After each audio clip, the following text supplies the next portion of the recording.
primeiramente agradecer a pessoa de Rebeca, Priscila, em nome de quem eu cumprimento e saúdo todas as pessoas à frente dessa casa. O GELAC tem sido um parceiro nosso, não apenas na condição de orador espírita e de indivíduos que laboram no movimento espírita, mas também enquanto equipe que apoia projetos coletivos como esse. E nós ficamos muito sensibilizados e comovidos, porque é uma casa de prestígio, cujos efeitos e trabalhos têm gerado repercussão nas pessoas e, com a gentileza que lhe é característica, cede o seu espaço confiando na nossa atuação, na nossa fidelidade, no nosso compromisso junto à doutrina espírita, aos seus postulados, para estarmos aqui. O Raciocínios Espíritas, como foi colocado aqui, é um grupo que inicialmente começou com o propósito de divulgar palestras espíritas, depois foi se desdobrando, a princípio de uma maneira bastante iniciante, depois a gente foi desenvolvendo outros recursos e outros corações que foram aglutinando seus esforços para fazer parte da equipe, foram somando para que a gente possa ter, e a gente tem hoje um raio de ação muito maior, e temos tido aí projetos e trabalhos para desdobrar. Dando certo, como diz o Marco, já dando certo, um projeto como esse, é um projeto um pouco diferente, eu conversava com Priscila ontem, esse é um projeto que tem um formato diferente, um formato mais interativo, e é essa a proposta, no sentido de a gente conseguir dialogar mais em torno dos postulados, não que o formato de explanação, de exposição dos oradores espíritas, comumente colocado nas casas, não seja o formato ideal, é ideal, né? Mas a gente está tentando também outras formas de comunicação, a fim de a gente aprofundar alguns temas e também atravessar e trilhar sob caminhos ainda não percorridos, sempre tendo como recorte o pensamento espírita. Então eu fico muito feliz, mais feliz ainda por considerar que estamos aqui num projeto muito mais coletivo do que personalista. Estou aqui com não apenas pessoas muito competentes na sua área de ação, amigos, irmãos nossos que são não apenas bem-sucedidos, mas dedicadíssimos no seu campo de ação profissional, laboral, mas sobretudo espíritas militantes, dedicados ao bem, estudiosos, né, profundamente envolvidos com a causa. Né. Eu me sinto honrado por estar aqui com esses palestrantes, esses oradores, que tem um gabarito, uma bagagem. Eu vou ficar aqui aprendendo, eu vou inclusive colocá-los em destaque maior, né, colocá-los em evidência, meio que assim, bater a bola para eles chutarem para o gol, né? Então, sem mais delongas, eu vou chamar meu amigo Marco Luciano. Marco Luciano é professor de matemática, portanto, vai aí peregrinar sobre as áreas exatas. É uma das pessoas que tem sido mais aguardadas, porque muita gente tem perguntado como é que é esse diálogo entre ciências exatas e doutrina espírita. Não sei. Antes de iniciar, queria agradecer também, fazer algumas palavras de Flávio, da casa, agradecer a oportunidade, agradecer a confiança no nosso trabalho.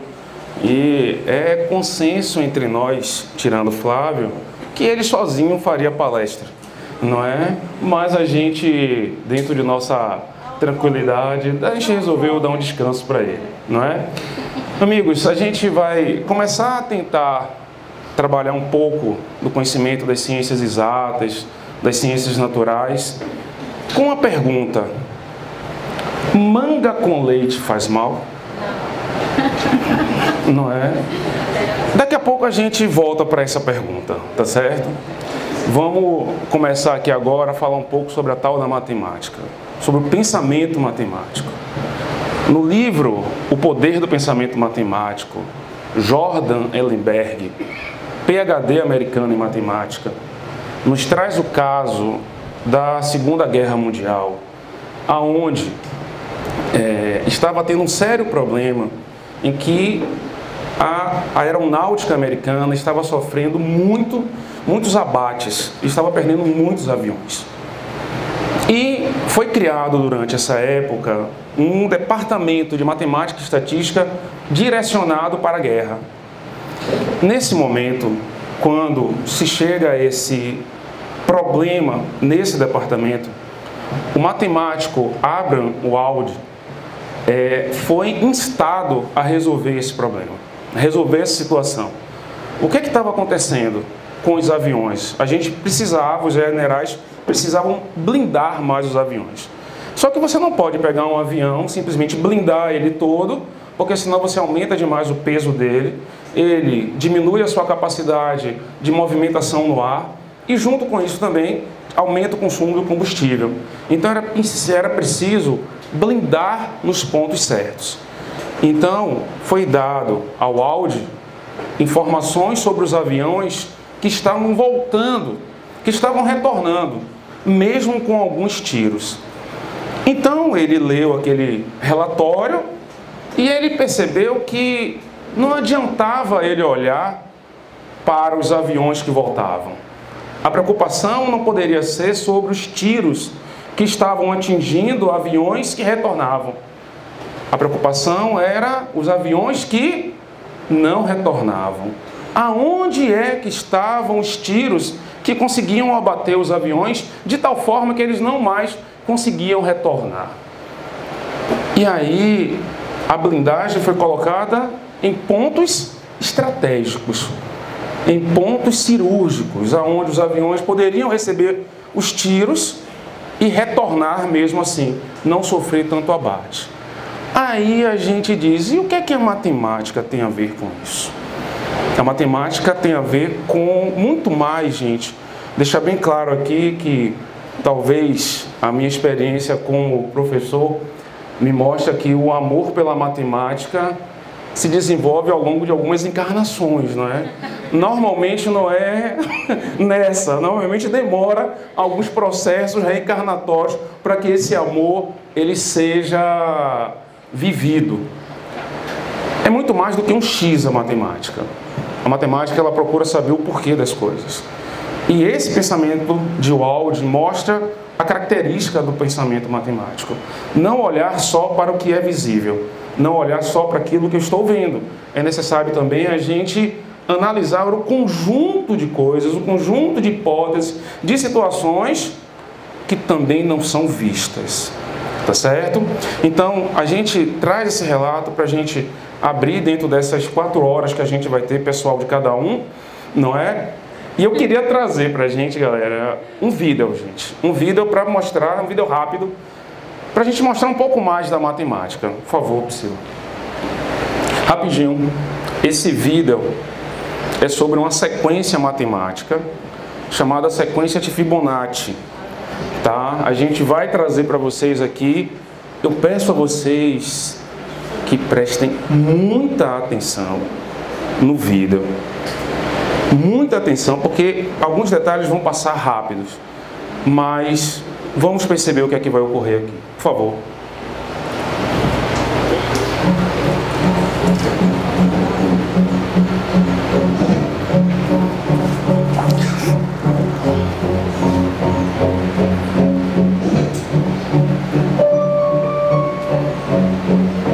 A natureza dos números.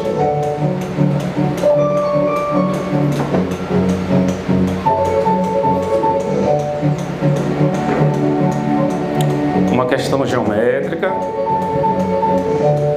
Você está vendo uma espiral. O nome dessa espiral é espiral áurea ou espiral de ouro. Está até brilhando, né?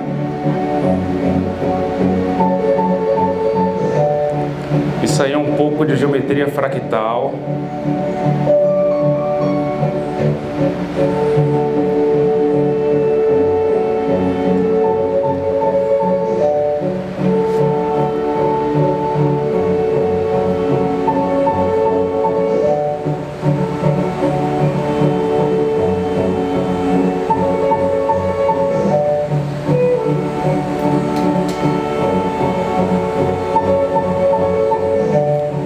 Isso aí é a casa de um caramujo, de um Nautilus.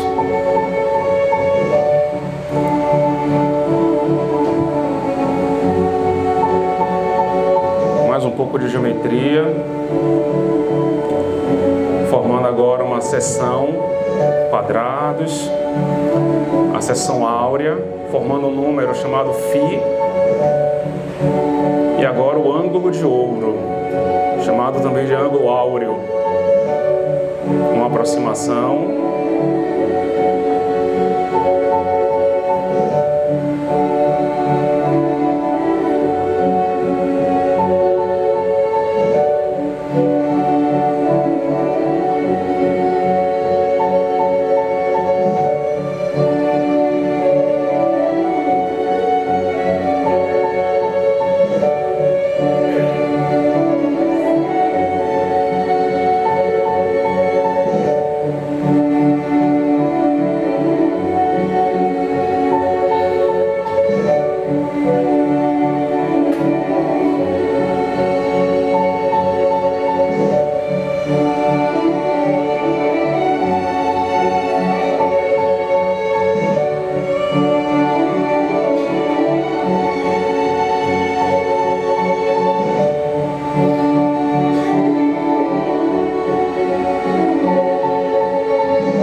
Bem, amigos, isso daí é um pouco do que a matemática tem para nos oferecer. A gente tem a matemática, aquela que a gente trabalha com simplesmente números, mas a gente tem uma aplicação geométrica, que foi esse o conceito dado inicialmente pelos gregos, é a técnica, é a arte da observação dos números e da percepção dos elementos geométricos. Mas com o desenvolvimento da matemática, a matemática é muito mais do que isso. A matemática, na verdade, ela é a ciência que trata, que estuda as regularidades. Nós vimos aqui algumas expressões da matemática, de como é que ela se mostra dentro da natureza. Essa sequência de Fibonacci, gente, ela é muito utilizada em algumas construções. O Paternon na Grécia. Quem trabalha com comunicação visual para fazer os folders, esse número áureo aparece, porque é um número conhecido como o número da beleza. E aonde é que a gente vai chegar com isso tudo? Para que isso pudesse ser feito, alguém tem que ter observado, tem que ter experimentado, tem que ter analisado como é que essa sequência se aplicava no mundo. Se eu for falar aqui um pouco mais, a gente pode parar para falar sobre um outro animal chamado a pele do tubarão. Vocês já ouviram falar do tubarão, né? Um animalzinho tranquilo, que vive nos mares, não é? E aí, alguém parou para observar o tubarão e analisar como é que um animal daquele porte, daquele tamanho, é um dos mais velozes dentro d'água. Que o torna um dos predadores de maior competência que existe no reino animal. Por que que ele consegue ser tão veloz? Foram estudar, foram observar. Qual é a característica que o tubarão tem? A principal característica dele é a pele dele. É a pele de tubarão, aquela pele que ele tem, alguns elementos ali chamados dentículos, que permitem que ele consiga, com uma velocidade absurda, dentro da água. O que é que isso tem a ver com a nossa vida? Isso tem a ver que está sendo estudada agora a pele de tubarão para formar tintas, para formar revestimentos de navios, para formar revestimentos de aviões, para diminuição do consumo, para diminuição de combustível. Mas, Marcos, e tudo isso tem a ver com o quê? Com observação, tem a ver com experimentação. Se eu pegar agora esse microfone e largá-lo, ele vai cair, concorda, gente? E aí a gente vai dizer que foi o quê, por favor? A lei da gravidade agindo sobre ele.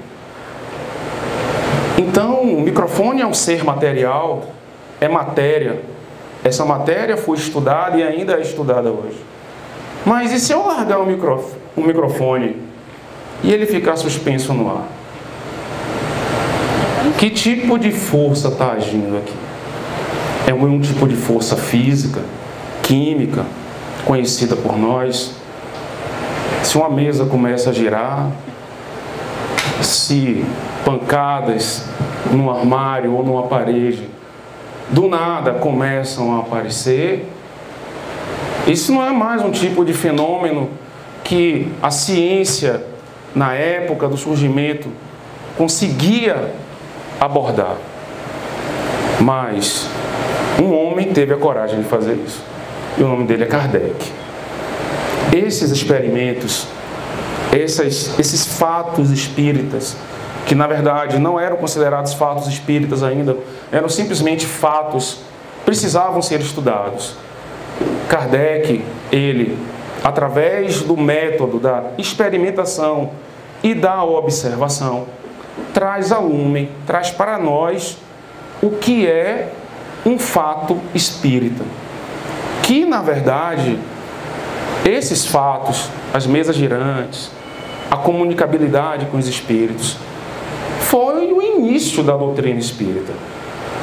Ela começa, eu vou me arvorar a dizer isso, como ciência. Ela é uma ciência. A física, a química, a matemática, a biologia, vai tratar de coisas da matéria, cada uma no seu campo de competência e depois se interpenetrando. O que Kardec traz para a gente é a ciência espírita, um dos pilares da doutrina espírita. Quais são os pilares da doutrina espírita, gente? Me lembra aí, por favor. Quais são os caráteres dela? Os caráteres: filosofia, ciência e religião. E esse caráter científico se amolda justamente nesse momento. Se a gente pegar no Livro dos Médiuns, está lá: a ciência dos espíritos é a que vai tratar dos espíritos antes, durante e depois de como é que ele segue a sua vida. Mas a sua vida é o quê? Espiritual. Para a gente tratar um pouco de maneira... O tempo, por favor, Flávio, viu? Tá? Por favor. Para a gente analisar um pouco mais, lá no século XIX, quando Kardec começa a analisar os fatos mediúnicos, os fatos espíritas, a ciência já estava utilizando o método da experimentação e da observação. É muito importante analisar que Kardec, quando foi analisar os fatos, ele tentou analisar com a ciência vigente. Ele foi analisar diante de: poxa, será que aquela mesa está girando por algum fato elétrico? Será que a eletricidade de alguma maneira está agindo ali? Percebeu-se que não. Percebeu-se que havia uma inteligência. Começa a interrogação, começa a experimentação, começa o diálogo com os espíritos.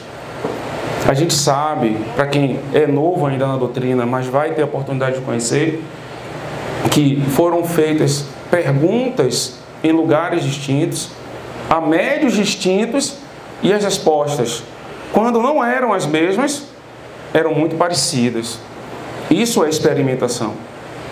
Então Kardec teve muito cuidado para poder escrever, para poder trazer a lume esse livro, que é o marco da doutrina espírita. Então, aonde é que a matemática e as demais ciências se comunicam com o espiritismo? Se comunicam no fato de que todas elas são ciência. A gente não pode esquecer disso. O caráter científico da doutrina espírita é um caráter importantíssimo e que parece, pelo menos nas leituras atuais ou nos centros atuais, é importante que cada um que esteja no movimento faça uma reflexão de que maneira a ciência espírita está aparecendo, ou será que nós estamos diante somente dos momentos, e deixar bem claro que é muito importante também o caráter filosófico, do caráter evangelizador, mas a vivência espírita é muito mais do que um ou do que outro. São os três em consonância. A gente precisa entender a ciência, precisa ver a conduta filosófica e vivenciar o divino, vivenciar aquilo que a gente chama de sagrado. Então, essa comunicabilidade entre a ciência, a matemática, a física, a biologia, com todas as outras disciplinas e com a ciência espírita, a gente pode até dizer, não tem essa comunicabilidade. Elas se comunicam, sim. Hoje em dia, se a gente analisar um pouco mais de física quântica,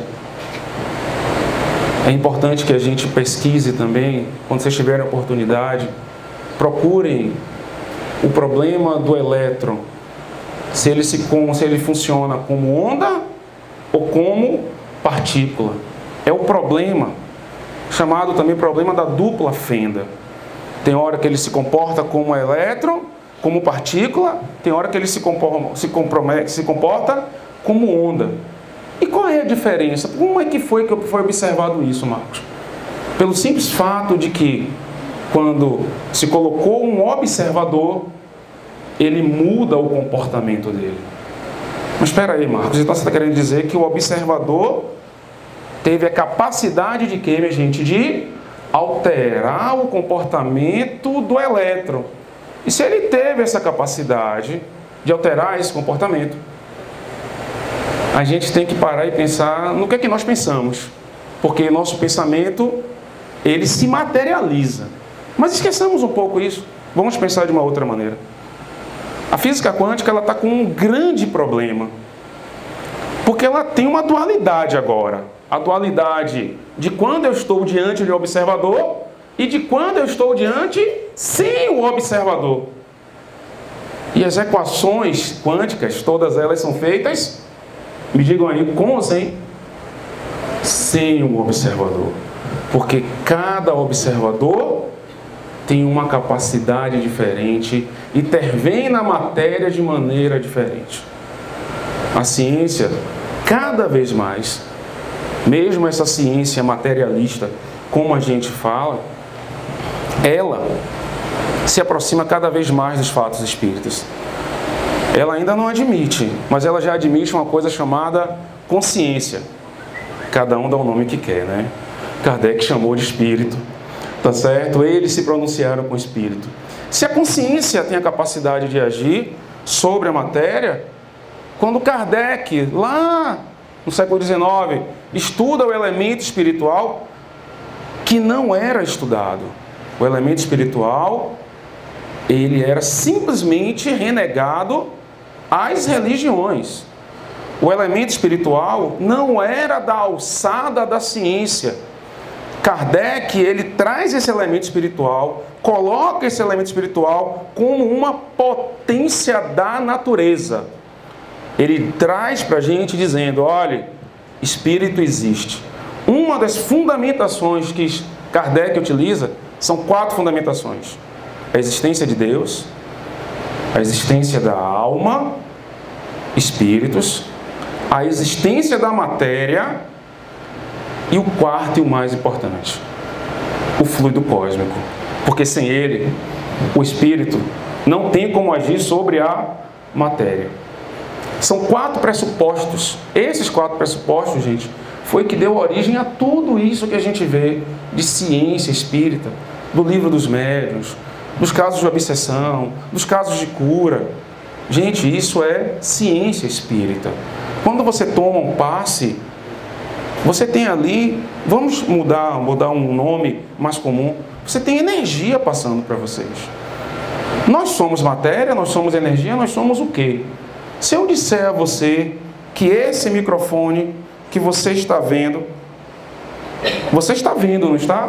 Mas se eu disser a você que em milionésimos de segundo essa energia se transforma, ele deixa de ser um microfone, ele deixa de ser sólido, passa para um outro estado da matéria, e que nós simplesmente não temos a minha gente, capacidade ainda de enxergar. Ou seja, se a matéria está em transformação constante, imaginemos nós. Nós, como eu digo, estamos encarnados. Nós estamos aqui como matéria. Mas como diz Adenauer, todo ato que você comete é um ato espírita. É um ato do espírito. Tá certo? Eu só queria fechar trazendo uma frase de Max Planck, que é o pai da física quântica.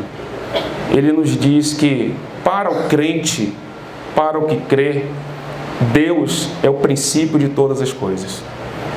Para o cientista, Ele é a reflexão de cada coisa que acontece. Ou seja, para nós Ele é o princípio, para eles é por que isso aconteceu. Tá certo? Gente, muito obrigado.